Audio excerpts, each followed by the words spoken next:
everyone, welcome back to your YouTube channel 100 for sure. This is Sanjeev Kumar and in this video we are going to solve exercise 2.1 NCERT class 9. Let's start.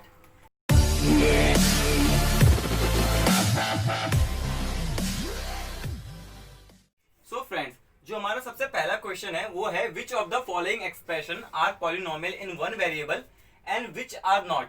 State reason for your answers. तो आपको इस question में बताना है कि जो आपको दिए गए क्वेश्चन कौन सा इसमें पॉलिनोमियल इन वन वेरिएबल है और कौन सा नहीं है. जो भी आप लिखेंगे उसका आपको रीजन भी देना है. तो मैं आपको यहाँ पे एक चीज मार्क करा रहा हूं. वो पहला है पॉलिनोमियल इन वन वेरिएबल. ये जो वन वेरिएबल है वो बहुत ही ज्यादा इंपॉर्टेंट है. तो बच्चों याद कीजिए, जब मैंने आपको पॉलिनोमियल का कंसेप्ट पढ़ाया था तो मैंने उसमें आपको बताया था पॉलिनोमियल को हमेशा भी चेक करने के लिए सबसे पहले जो कंडीशन होती है वो क्या होती है, वेरिएबल की पावर क्या होनी चाहिए, ऑलवेज होल नंबर होना चाहिए. अगर वेरिएबल की पावर होल नंबर है तो वो क्या हो जाएगा, पॉलिनोमियल. अदरवाइज वो पॉलिनोमियल नहीं होगा. तो चलिए क्वेश्चन को देखते हैं. देखिए पहला क्वेश्चन देखिए, इसमें देखिए सारे पहले वेरिएबल को देखिए. वेरिएबल क्या है, एक्स है. एक्स की पावर क्या है, 2. होल नंबर है, हाँ है. यहाँ पे x की पावर कितनी है, 1. और यहाँ पे x की पावर क्या है, 0. कहने का मतलब अगर आप इसे लिखें एक्स स्क्वायर माइनस 3x की पावर क्या हो जाएगी, 1 एंड 7.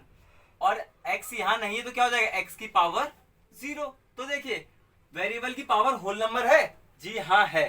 तो क्या ये पॉलिनोमियल होगा, जी होगा. लेकिन एक क्वेश्चन और बोला गया इसमें, जो कंडीशन है वन वेरिएबल मतलब एक ही वेरिएबल होना चाहिए. या तो x होगा या y होगा या z होगा या कुछ भी होगा, लेकिन सिर्फ एक ही होगा. देखिए यहाँ पे भी x है, यहाँ पे भी x है, यहाँ पे भी x है. तो हर जगह एक ही x है, मतलब ओनली x ही मौजूद है. तो ये कंडीशन भी क्या हो रहा है, सेटिस्फाई हो रहा है. तो आप इसको लिखेंगे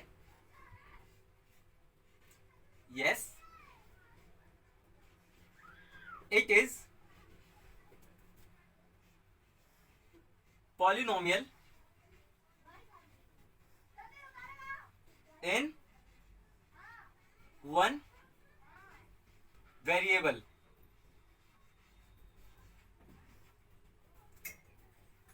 और आपको बताना है क्यों लिखा है आपने, तो आपको लिखना है because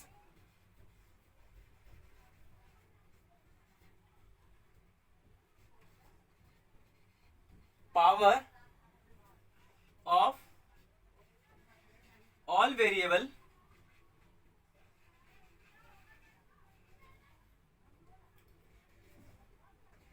is in whole number. तो ये आपका रीजन भी हो गया कि जितने भी वेरिएबल है उसकी पावर क्या है, होल नंबर. होल नंबर क्या होता है, 0 1 2 3 एंड सो ऑन. ओके, तो ऐसा हम सेकंड क्वेश्चन को देखते हैं.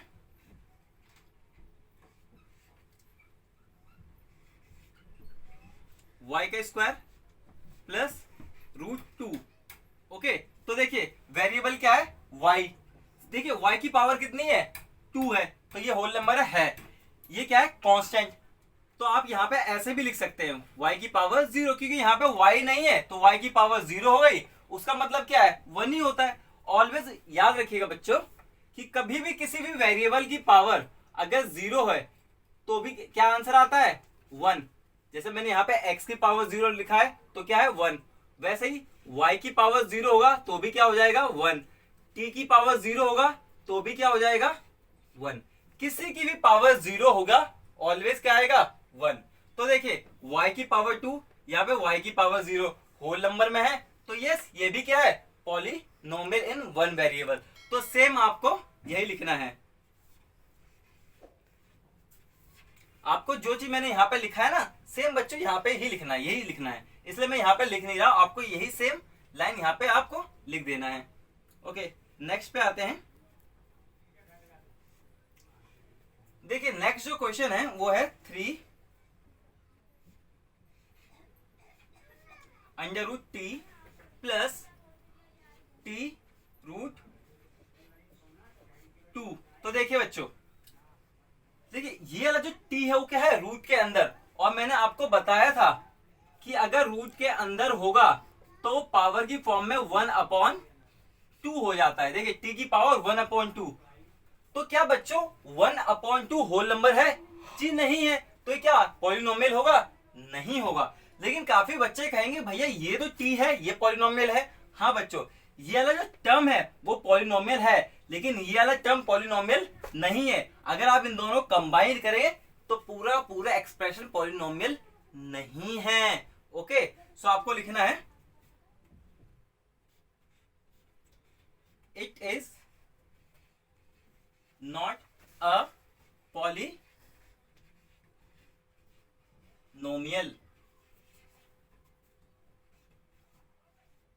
because power of variable is not a whole number. Okay बच्चों, समझ में आ गया क्या किया हमने? तो बच्चों इसका जो फोर्थ पार्ट है वो है y प्लस 2/y। अगर आपको इसे लिखना है तो आप इसे ऐसे भी लिख सकते हैं y प्लस 2। देखिए y नीचे है तो ऊपर जाके क्या हो जाएगा, y की पावर -1। देखिए ये y वाला पॉलिनोमियल है, लेकिन ये जो टर्म है ये पॉलिनोमियल नहीं है।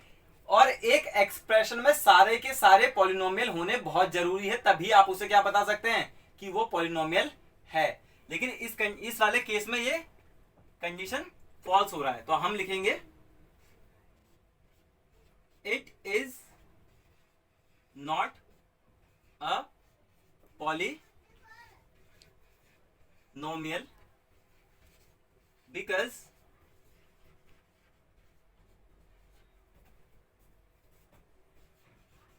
all power of variable is not whole number. Okay, next part है x की पावर 10 प्लस y की पावर 3 प्लस t की पावर 50। तो सबसे पहला कंडीशन क्या है कि वेरिएबल की पावर को आपको चेक करना है। देखिए यहाँ पे वेरिएबल की पावर 10 है, यहाँ पे वेरिएबल की पावर 3 है और यहाँ पे वेरिएबल की पावर 50 है। क्या ये पॉलिनोमियल है? जी ऑफ कोर्स ये पॉलिनोमियल है। लेकिन क्वेश्चन ने बोला क्या था, इन वन वेरिएबल। आपको किस में निकालना है? वन वेरिएबल में निकालना है। लेकिन यहाँ पे देखिए कितनी वेरिएबल है, 1 2 3, पर ये वन वेरिएबल में नहीं है। तो आपका आंसर होगा it is not a polynomial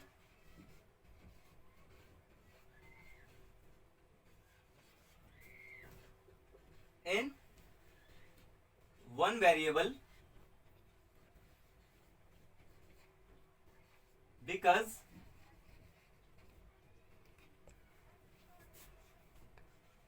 the given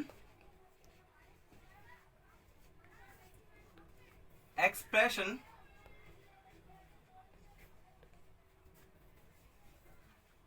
contains 3 variable। क्योंकि इसमें कितने वेरिएबल हैं? 3 वेरिएबल। वो कौन है? x, y और t। इसीलिए पॉलिनोमियल इन वन वेरिएबल नहीं होगा। तो चलिए बच्चों इस एक्सरसाइज का सेकंड क्वेश्चन को सॉल्व करते हैं। तो बच्चों जो क्वेश्चन नंबर 2 है वो है right the coefficient of x square in each of the following. तो आपको इन सभी क्वेश्चन के कोफिशिएंट ऑफ x स्क्वायर को बताना है। और मैंने आपको कोफिशिएंट के बारे में पहले भी बता रखा है। कोफिशिएंट का मतलब होता है न्यूमरल वैल्यू ऑफ एनीथिंग। मतलब कि अगर एक्स स्क्वायर का पूछा है तो इसका न्यूमरल वैल्यू मतलब एक्स स्क्वायर के साथ वाला। तो देखिए मैं आपको एक क्वेश्चन को करके दिखाता हूं। तो जो पहला है,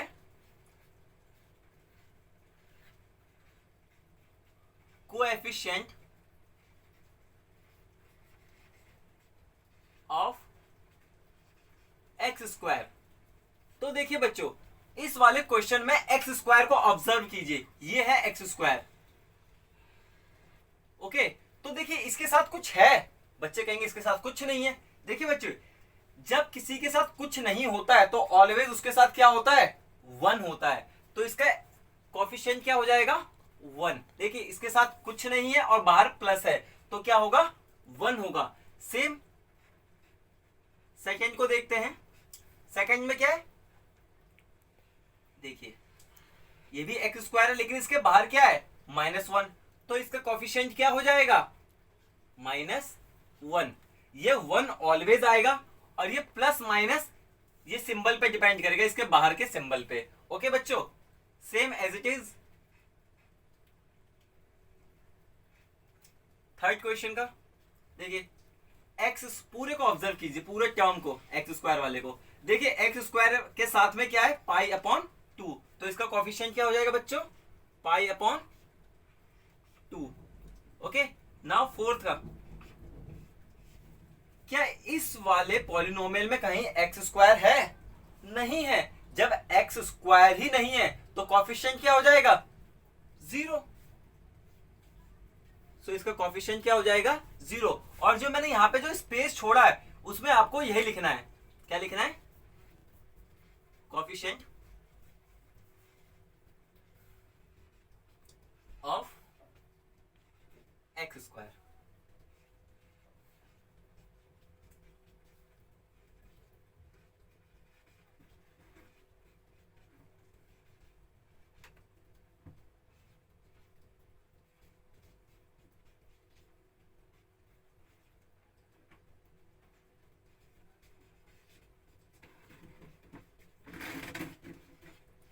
और ये आपका क्या हो गया सबका आंसर। तो चलिए बच्चों क्वेश्चन नंबर 3 को सॉल्व करते हैं। तो क्वेश्चन नंबर 3 है, give one example of a binomial of degree 35। Binomial और उसकी डिग्री कितनी होनी चाहिए, 35, end of a monomial of degree 100। तो इसमें आपको दो बातें बतानी है। एक बतानी है बाइनोमियल जिसकी डिग्री कितनी हो, 35 हो, और एक क्या है, मोनोनोमियल जिसकी डिग्री क्या हो, 100 हो। तो मैं आपको बता दूं बच्चों, बाइनोमियल का मतलब होता है a polynomial which has only 2 terms. मतलब कितने टर्म्स होने चाहिए, 2 टर्म्स होने चाहिए। तो देखिए सॉल्यूशन,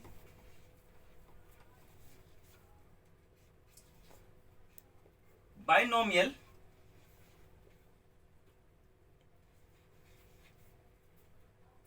ऑफ डिग्री